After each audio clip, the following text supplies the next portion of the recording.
What's up, y'all? So, you've heard it all before. New year, new me. You've heard New Year's resolutions. You've heard fresh slate. You've heard fresh start. You've heard it. But what I want to talk about is something a little bit different with New Year's resolutions and how I say, screw that.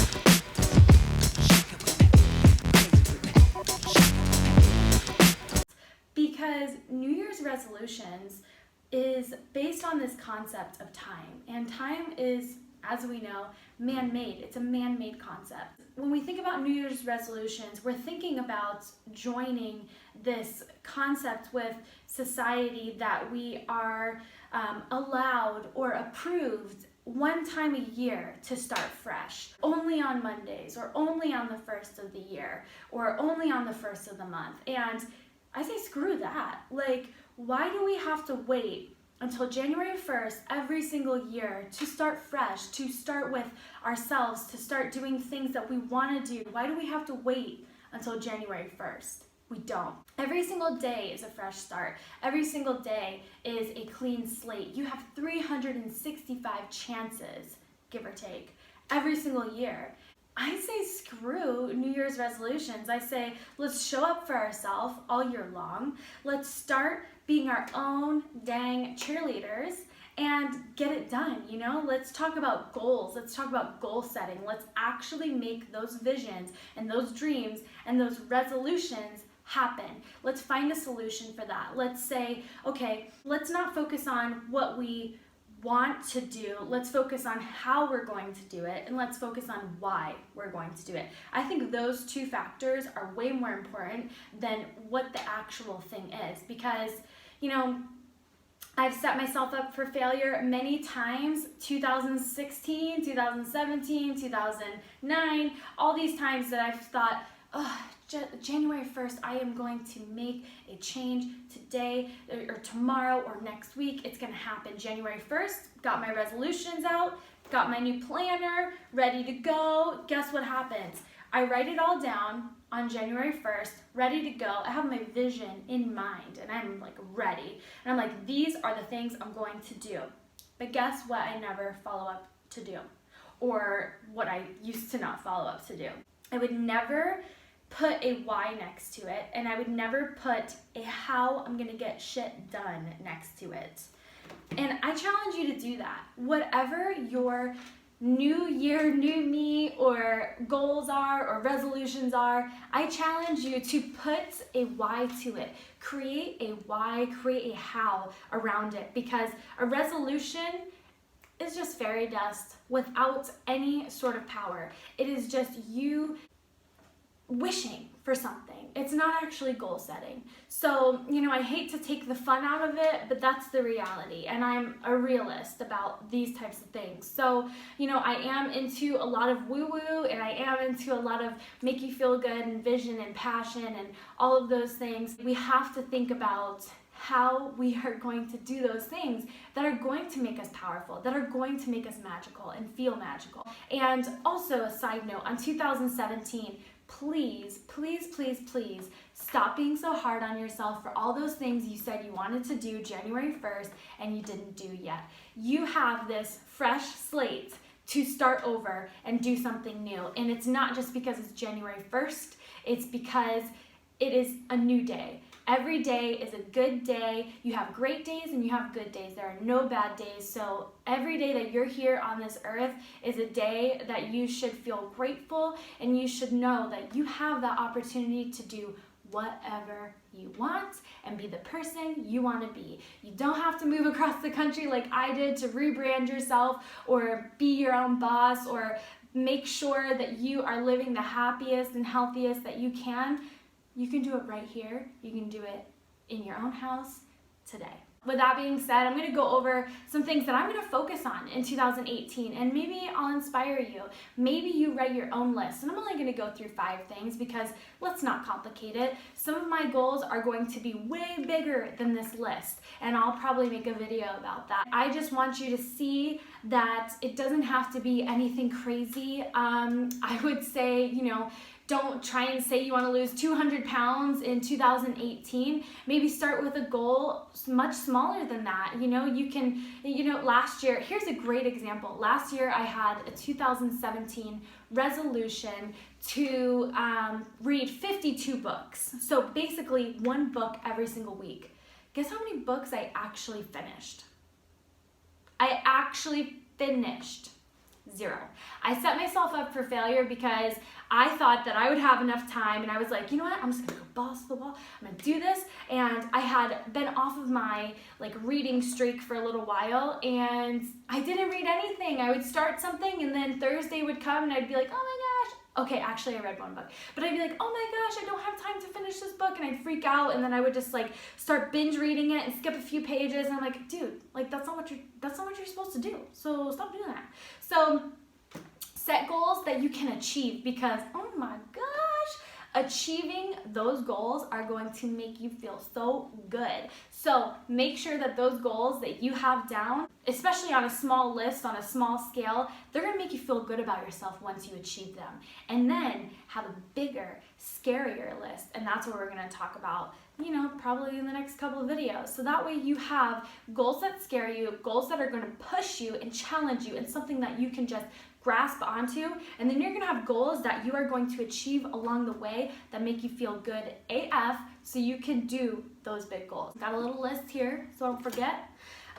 What I'm going to do, first and foremost, I want to create a morning routine. So what that means is I am going to allow space in my day where I can be creative, because apparently in the mornings you are the most creative.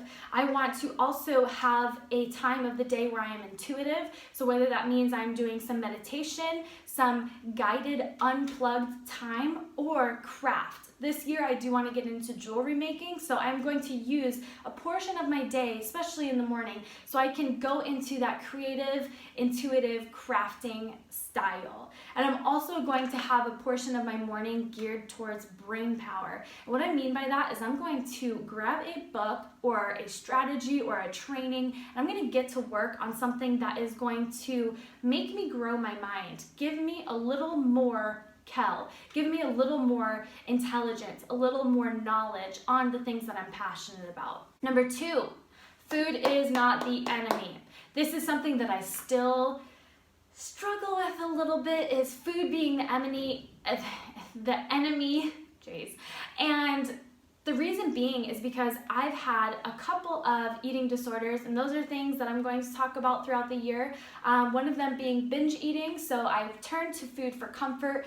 I still am working on that, but I turned to food for comfort, and that's something that I consumed a lot of.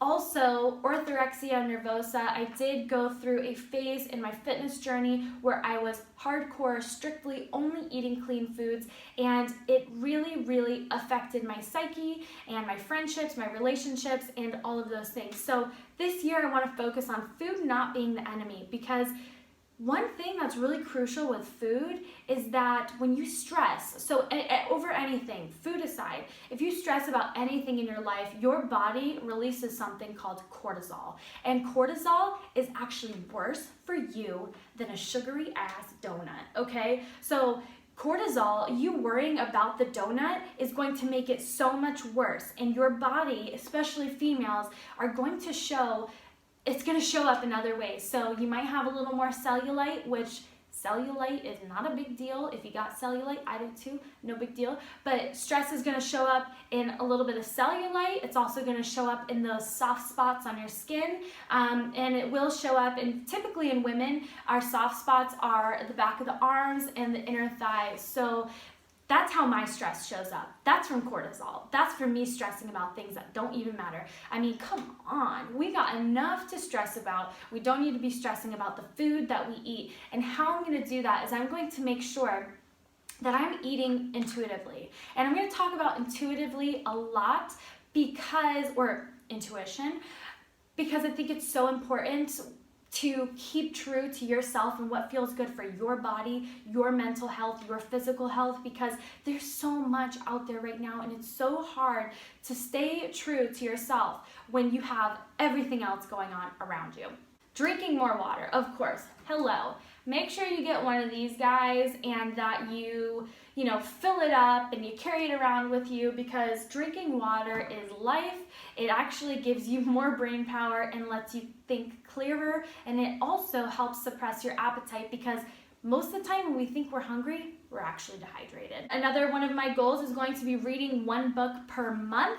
I do want to get back into book reading or reading books, and I might, I do a lot of self-help discovery and a lot of trainings revolving around social media. So I might have a new theme that I pick each month, and that'll probably be another video. January, February, March, April, I'm going to have a theme for each month with which book I am going to use and have my brain power and just go through personal development, and then also fun, because I love reading and I gotta read some fantasy shit, okay? Solid times without social media. So I'm a social media girl. I am on Instagram all the time. That's how I run my business. I'm on Facebook.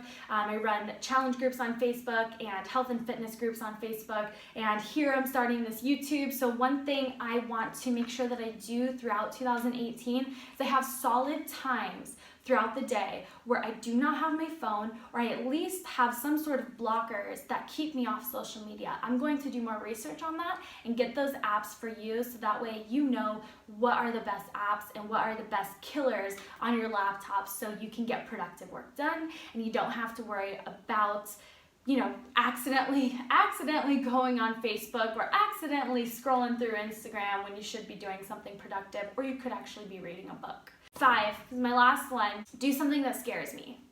Do something that scares me or challenges me. I do have something lined up already to fill that fix for the scary situation or the thing that is going to challenge me. I think it's so important for us to challenge ourselves and evolve and grow and just be a person of change, because we are seeing a lot of change in our society, and I absolutely 100% think that we should get in on that, and we should make sure that we are evolving, that we are understanding, that we are exploring areas that we are ignorant in, and just focusing on being a good human being, having compassion for one another, and hoping and just really believing in our hearts that everyone is doing the best they can. And if someone really pisses you off, just send them with love and maybe honk your horn or maybe wave a middle finger in the air, but just, being a person and being humane. And it just comes down to, humankind, mankind. This is all we have. This is all we have. And the earth, that's all we have. I'm really excited about this video. I'm so happy that I was able to talk to you about resolutions, why I think they're a crock of shit, and why I think goal setting is just where we should be at. Let's play in that field. If you come to me 50%, I'll come to you 50%, and we're gonna dance in the middle, all right? See you later, bye.